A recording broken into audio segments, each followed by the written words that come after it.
Assalamualaikum warahmatullahi wabarakatuh. Kami dari kelompok 1 yang beranggotakan Mila Jumrotun Wahida NPM 47, Naila Salsabila NPM 50, dan Nina Purwaningsi NPM 81.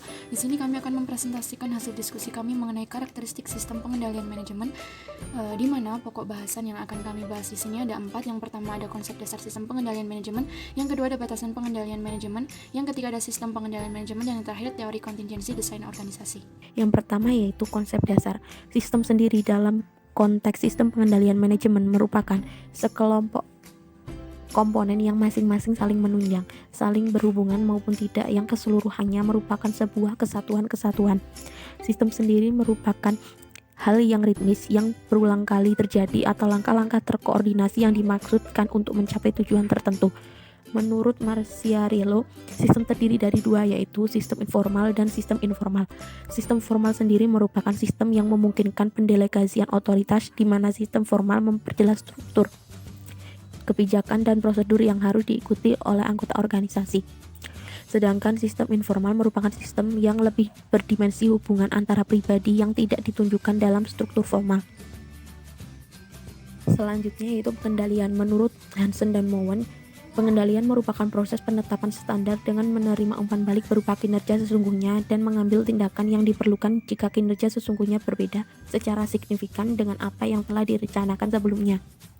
Perlunya dilakukan pengendalian di dalam suatu organisasi yang dimaksud untuk menjamin aktivitas yang sedang dilakukan sesuai dengan apa yang telah ditetapkan organisasi. Suatu sistem pengendalian manajemen mempunyai beberapa elemen yang memungkinkan pengendalian berjalan dengan baik. Elemennya yaitu yang pertama detektor atau sensor, yang merupakan alat untuk mengidentifikasi apa yang sedang terjadi dalam suatu proses. Yang kedua yaitu alat pembanding atau asesor, yaitu suatu alat untuk menentukan ketepatan atau keakuratan dengan membandingkan kenyataan dan standar yang telah ditetapkan. Yang ketiga yaitu efektor, yaitu alat yang digunakan untuk mengubah sesuatu yang diperoleh dari asesor atau alat pembanding.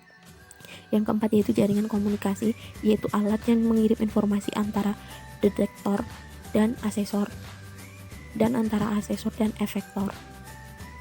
Selanjutnya yaitu manajemen. Manajemen merupakan proses perencanaan, pengorganisasian, kepemimpinan, dan pengendalian pekerjaan. Pengendalian pekerjaan anggota organisasi serta pengendalian sumber daya organisasi untuk mencapai tujuan organisasi. Dalam manajemen terdapat kegiatan-kegiatan yang dilakukan untuk mengorganisir suatu organisasi. Yang pertama itu merencanakan apa yang akan dicapai oleh perusahaan. Yang kedua mengkoordinasikan kegiatan pada masing-masing kegiatan. Yang ketiga mengkomunikasikan informasi yang ada. Yang keempat mengevaluasi informasi. Yang kelima memutuskan apa yang akan dilakukan. Kemudian selanjutnya itu tujuan pengendalian manajemen. Tujuannya yaitu menjamin bahwa strategi yang dijalankan sesuai dengan tujuan organisasi yang akan dituju. Selanjutnya ada batasan pengendalian manajemen.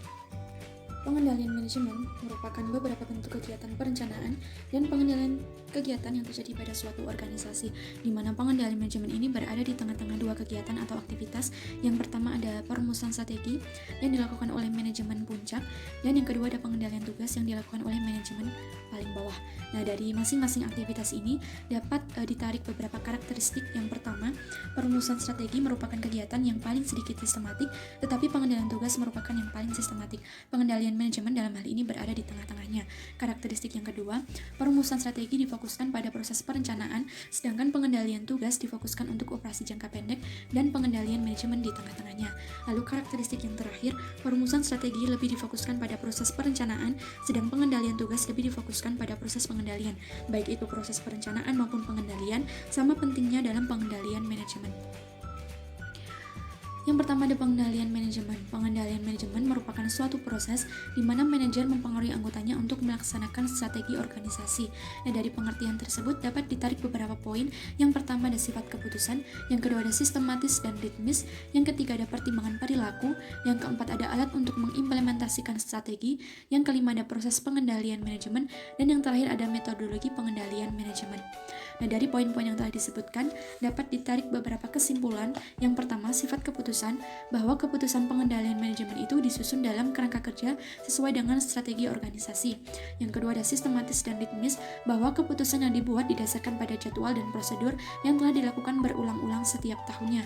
Yang ketiga ada pertimbangan perilaku, di mana di dalam suatu organisasi harus terdapat keselarasan tujuan atau goal congruence, yang artinya tujuan pribadi masing-masing anggota organisasi itu harus konsisten atau harus sejalan dengan tujuan organisasi. Yang keempat, ada alat untuk mengimplementasikan strategi. Nah, maksudnya di sini bahwa pengendalian manajemen itu digunakan sebagai alat untuk mencapai tujuan perusahaan sesuai dengan strategi yang telah ditentukan sebelumnya.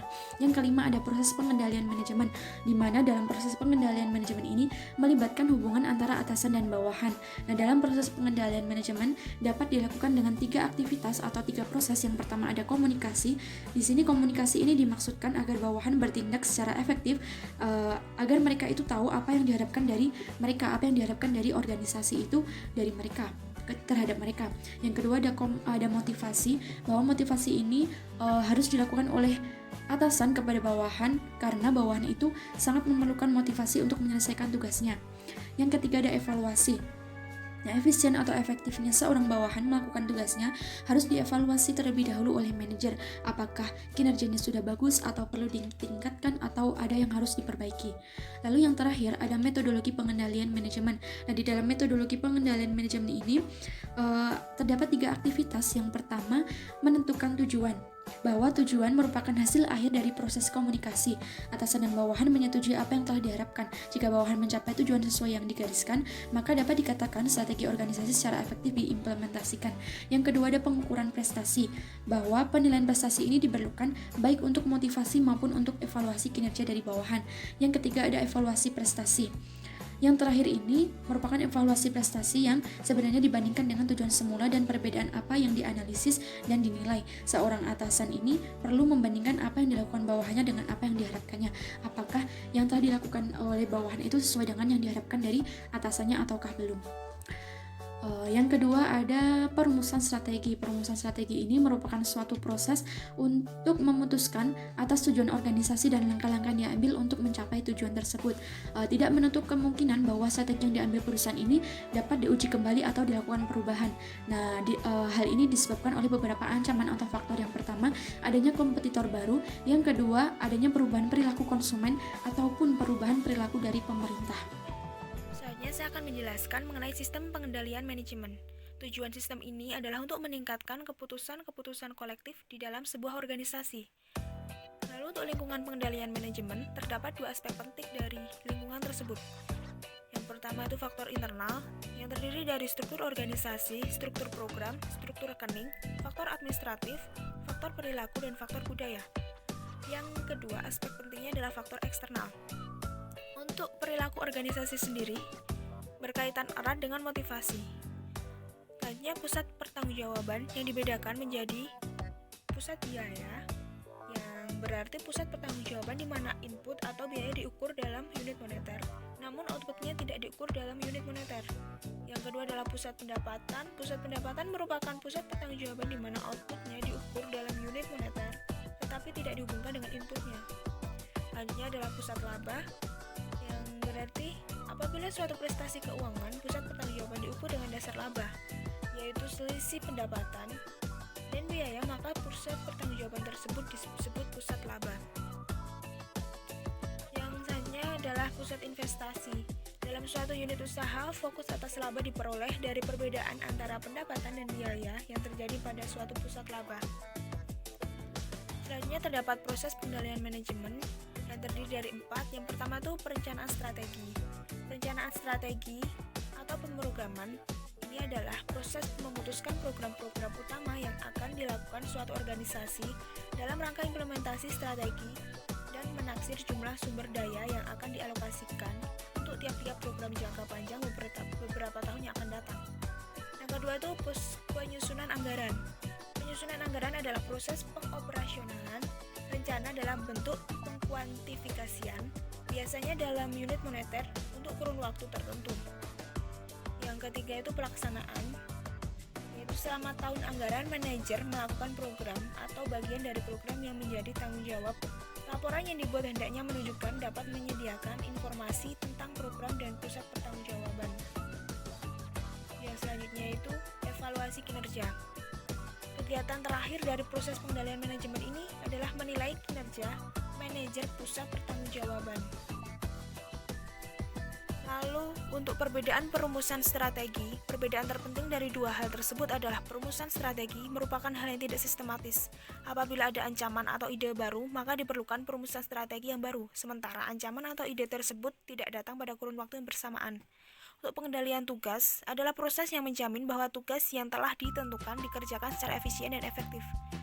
Nah, untuk perbedaan antara pengendalian tugas dan pengendalian manajemen, yaitu pengendalian tugas lebih merupakan suatu scientific, sementara pengendalian manajemen tidaklah demikian karena faktor manusia merupakan unsur penting dalam proses pengendalian manajemen, dan manusia tidak hanya diungkapkan atas dasar suatu persamaan.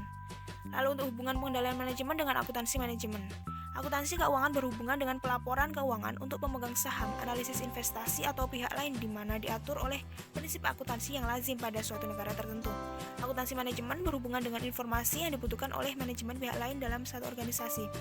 Untuk hubungan pengendalian manajemen dengan internal auditing, pengendalian manajemen adalah aktivitas yang dilakukan oleh manajer, sedang internal auditing itu merupakan kegiatan staf yang dimaksudkan untuk menjamin keakuratan informasi sesuai dengan aturan, kesalahan yang minimum terhadap laporan aset, dan menjamin pelaksanaan tugas secara efisien dan efektif. Untuk hubungan pengendalian manajemen dengan desain organisasi dan sistem informasi akuntansi, bisnis modern merupakan kesatuan kompleks yang terdiri dari berbagai unsur. Daya tahan dan kelangsungan hidupnya tergantung pada kemampuan untuk menyesuaikan diri dengan lingkungannya. 3 pertanyaan yang menjadi isu sentral yang dalam pembahasan sistem pengendalian manajemen adalah ukuran kinerja, standar yang layak atas kinerja, dan penghargaan yang layak diberikan kepada anggota yang mencapai target ditetapkan. Selanjutnya yaitu pendekatan kontingensi. Dasar pada pendekatan ini yaitu tidak adanya jawaban terbaik yang berlaku terhadap semua masalah yang muncul.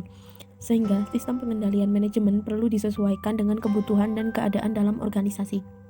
Selanjutnya yaitu teori kontingensi desain organisasi. Aspek utama dari struktur organisasi formal yaitu segmentasi kegiatan ke bagian-bagian yang bias ditangani oleh manajer perorangan, atau diferensiasi yang berkaitan dengan kecenderungan subunit organisasi mengembangkan cara mereka sendiri.